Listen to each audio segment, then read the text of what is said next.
So Noel, just tell us quickly, you've filed the application, what's happened and what's the next steps? Well, that's pretty much it now. So the application has been submitted to the Royal Courts of Justice. In fact, not Royal Courts of Justice, it's the County Court of England and Wales. And that's it now. The application's gone in, so the hard work's going to begin. This is where I'm going to need a lot of support in terms of emotional support, financial support. This is the beginning of the war. So what is the actual application that's been submitted? I mean, what are you applying for as such? Okay, so it's a declaration. Yeah, it's a declaration. It's basically a declaration that the enforcement of that Transport for London have been using is unlawful. It's unlawful. Okay, yeah. Cool. Well, fingers crossed that works, and we'll see what happens next. Obviously, we expect to fight tooth and nail. Listen, guys, this is the beginning of a war, and I mean, already it's been what, a 4 year long legal battle that I've had with them. They've thrown an awful, they have thrown an awful lot at me, already. But I know that the British public are going to support me 100% through this. I'm sure they will, and obviously, are you taking a lot of personal risk on this? It's a lot of personal risk because obviously loser always pays costs. Wow. Okay. Well, hopefully we'll support you with financial stuff and that kind of thing. Simon Fawthrop, Bromley Council. Your thoughts on this? What Noel Wilcox has done? Yeah. And first of all, Noel's been absolutely fantastic. Thank you. Sing his praises because he has been at this persistently for year after year after year, trying to make sure that he gets justice, not just for himself. So this is selfless what he's doing. It's not just for himself, it's for all those other people that feel conned and hard done by the ULEZ and by the LES. So that's the first thing to say. The second thing is, I would say it's a process, not a war, because I think that's the wrong sort of language to use. But I would say this process has been going on for a long time, and TfL haven't backed down. So I'm saying this to TfL now. This is your opportunity. Back down. Go and change the signs. If you want, make all the signs that are totally unlawful at the moment. Go and make them lawful if you want to, and then pay back all the money that you've fleeced out of everybody over the years. Here's the thing. Here's the thing there, Kingsley. TfL. They send in a picture of what they want the sign to look like. So they send it in to the Department of Transport and say, hey, Department of Transport, I want a sign that looks like this. So having done that, this is how brilliant TfL are, they then do a completely different sign. So what are they on? They know what they did, they know it's wrong, and they should actually quit while they're ahead. And actually they should be singing the praises of Noel as well, because Noel has found out what they've done wrong, and they couldn't be bothered to actually quality check their own work. And that's what it boils down to. Do you think that, and a sceptic would say, that where Bath, for example, their clean air zone says CAZ, charges apply, clear at the bottom of the sign, do you think this has been done deliberately so that penalty charges can be issued rather than people comply with the clean air zone of London? It's called LEZ and ULEZ. I tend to think of more cock-up, if I can put it this way, rather than conspiracy. Right. I mean, I'm sure there's people who are rushing things. Because it wouldn't have been that difficult to have put low emission zone, charges apply, pay online. Yeah, or 24-hour serving, or whatever it is, charges apply 24 hours. Which is what happens with regards to certain other signs, like congestion charge. Yeah, the congestion charge has got a big C in it, and it says charging. Charging, yeah. And the same would say the Dartford Tunnel, which people have been using for years and years. That signage is correct. So go and look at the signage that is correct. Go to the Dartford Tunnel and you can see it. And then actually you've got this, and you can see why it's not legal. So perhaps the ULEZ sign should have been similar to the congestion charge sign, but with a ULEZ sign inside it. I'm not going to advise TfL what to do and how to do their signs, but I am going to advise them that their signs are currently unlawful, and therefore they need to change them. One way or another, they need to change them, and they should get out and do it. A quick question for you. So we know that there's many millions of unpaid fines. Is that ever going to get recovered? Here's the thing. Are they going to write them off? If thief signs are not lawful, that actually means that the charging system and everything associated with it is what they call ultra-vires. What that means is it has no standing in law, there is no authority from TfL or from the Mayor of London to actually issue those penalties. So actually, and this is what Noel hasn't said, it means that ultimately all of those fines and all of those charges, some people have paid the charges, should be refundable because they were not valid.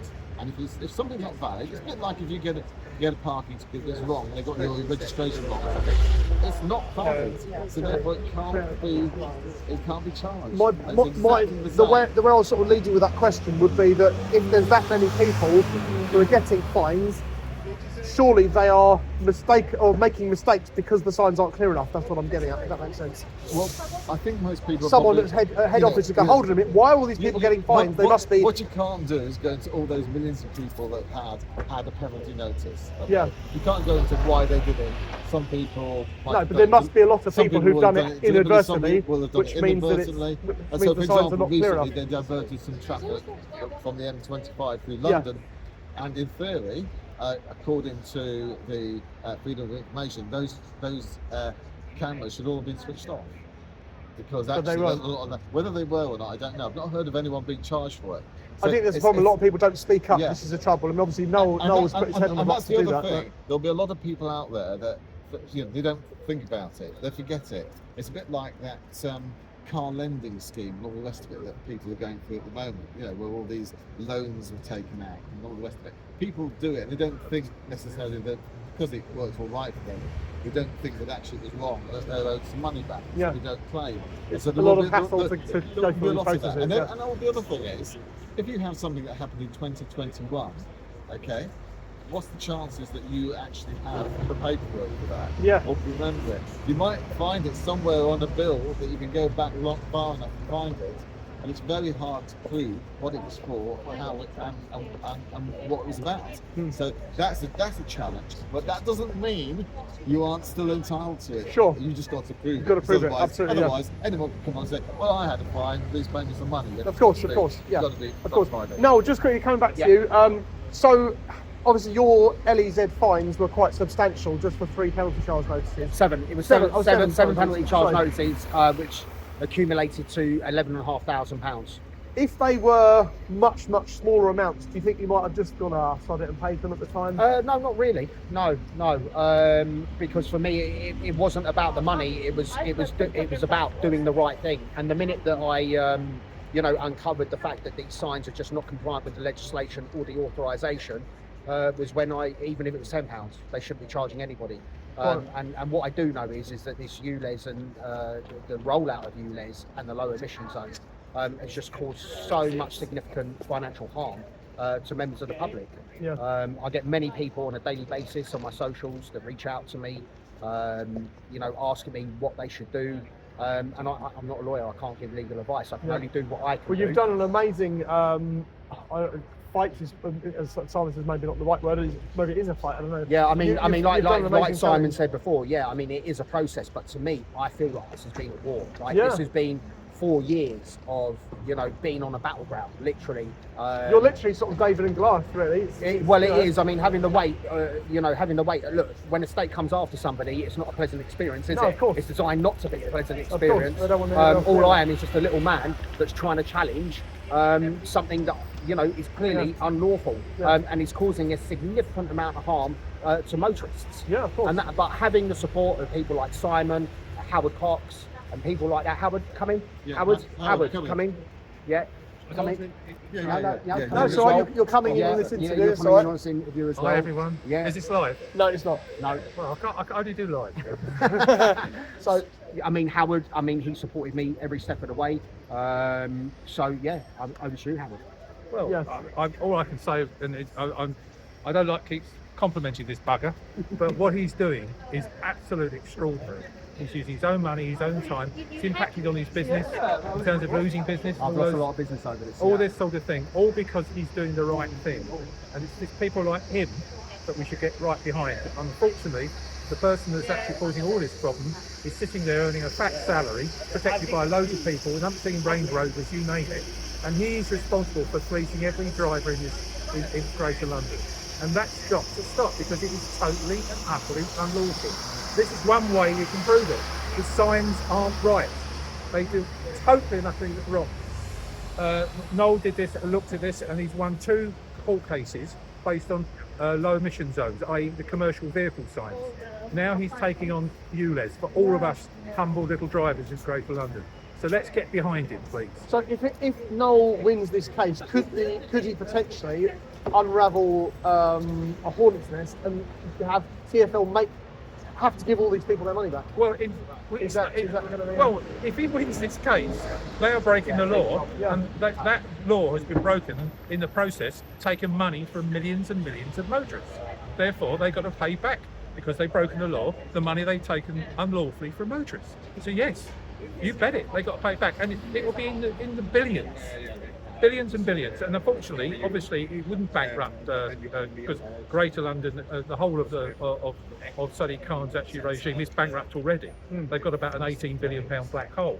So just to clarify, it's morally and financially, and unfortunately, Politically. bankrupt. Yeah. Actually, Simon is spot on about that. Yeah. But unfortunately, what's going to happen is, and this is very important to understand, is us taxpayers are going to pick up the bill whatever happens, and that's the sad thing about it. Yeah. But we've got to get through this process, because London is completely wrecked by this.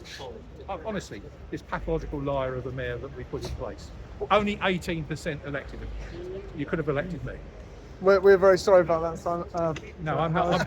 I'm a good-looking one. Just quickly, guys, we're going to wrap this up now. So obviously Noel's going to be wanting some support, more emotionally, physically, and of course financially with this. Obviously he's taken a lot on himself. Just behind you there's a sign. We'll just show you what the sign says. It says Blackmail Tunnel. That's my name, by the way, for the new Blackmail Tunnel charge. What do you think of the fact that the Blackmail Tunnel has been operational for over 100 years and is now charging people to come in through? I'll get a word from each of you, if that's all right. This is typical of our mayor. He's just a cash grabber. He hates the motorists, and he sees it's a way of getting cash. Just to clarify, he has two cars. Yeah, he got two He cars. hates the motorists, but he has two cars. His predecessor, Ken Livingstone, always diesel cars. They're not electric cars. His predecessor, Ken Livingstone, always used to use the tube, and his other predecessor, Boris Johnson, used a push bike, I believe. But we were promised, like, if we go back to the Dartford Tunnel situation, which he wasn't in his remit at the time, it is a bit getting involved with that now. But the Dartford Tunnel was actually, supposedly, once it was paid for, all of the tolls were going to stop. But here we are, still paying for it. And I think it's £118 million a year comes in. It's bonio for them. It's crazy, isn't it? Noel, what do you have to say about? Well, I just think that this yet again is just another monetisation of something by the state. We're just continuously harassed for money. Whether it's I don't know about you, I don't know about you, I don't know about you. I've never received so many fines in my life. Whenever I park somewhere now, you get a fine that's come through from an ANPR camera. I mean, it's just getting completely out of control. And I think that this is just an extended example of just more cash grabbing, as Howard had just said. Did you hear the other day that the police were en masse at the Blackwall and Silver Town tunnels checking number plates to make sure people didn't have their number plates covered? Get used to it. Yeah. Of course, is that a wise use of police resources? Well, it's not a wise use of police resources at all. And we keep being told, austerity, the cuts, that's the reason why crime is spiraled out of control. I'm sure police officers themselves as well would want to utilise their time a lot better. They want to catch criminals. Yeah, they want to catch criminals, but they're having the handcuffs that they're carrying put on themselves. Correct. Final word from you, Simon? Well, thank you again, Kingsley. All I'll say is that, and I agree totally with what Howard and what Noel have said here, but what you have to remember is that this has been years and years of governments of all political colours. What they've done is they've created legislation after legislation and not provided the funding for local government to go with it. So consequently, something like 80% of all the spending by your local council is dictated by one law or another, and the 20% of stuff that isn't is the stuff you actually want, and therefore it's really difficult for councils and for people to raise money, and they're being forced effectively by government through many years to penalise motorists, and I don't like it, because you're like me. Ideally there should be no toll charges. Ideally, transport should be free. All of those things, but but the reality is that whilst we have the current broken system of local government, this is going to continue. So what's the solution? The solution is to get rid of some of those 1,300 rules, laws, regulations, etc. that handcuff councils on what they can do, that handcuff local government. By setting them free, actually, you'll be able to achieve more. And actually, those local councils will say, well, I'm not doing that. You can judge me on that if you want, and you can actually get back to local democracy. At the moment, local democracy is sort of like 90% dead. That's a great shame. They talk about devolution, but it doesn't. Oh, It doesn't work. And don't get me started on this so-called devolution. They're taking powers away from councils. We won't be allowed to decide planning applications because some unelected bureaucrat can do it far better than you can. And the worst thing is, you as a councillor might take into account what your residents say. Oh, shock horror! Isn't that what councillors are meant to do? You know.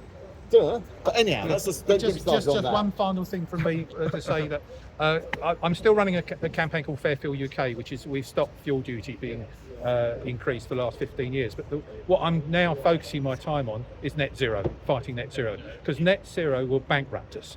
It's going to bankrupt everything, including local authorities, and that's the one we've got to fight like mad. Because net zero, I've even proved it. I've spent a lot of money on an economic analysis that said that the cost of the 2030 ban, remember the 2030 ban for diesel and petrol new vehicles? Okay, they've extended it. They're saying about plug-in hybrids and ordinary hybrids is going to 2035. But what's happening is that 2030 ban is going to cost us all something like £14,000 per household till 2050 every year. Is that because the infrastructure for electric vehicles isn't there, or? Well, that's partly it. It's all sorts of things, but we just don't need to do it. What net zero is purely an idealistic approach, virtual signaling approach to say, I feel good, I'm saving the planet. It won't make any difference whatsoever. And the big thing that comes out of it, the cost of it, the 2030, is 5 times more than the benefit. Imagine me coming to you, Kingsley. You're my minister. I said, I'm a little humble civil servant. I've got a great idea. I can reduce massively, improve our environment. Oh yeah, great. How much does it cost? Well, it's going to cost us 5 times more than the benefit. Yeah. You tell me, show me the door. It's going to be very difficult to put that through, isn't it? Absolutely. Well, thanks, guys. So Howard Cox, Noel Wilcox, and Simon Fawthrop on the council. Thank you very much, gentlemen. We'll keep you posted on what's happening with this application. Thank you very much, guys. Thank you, guys. Thank you.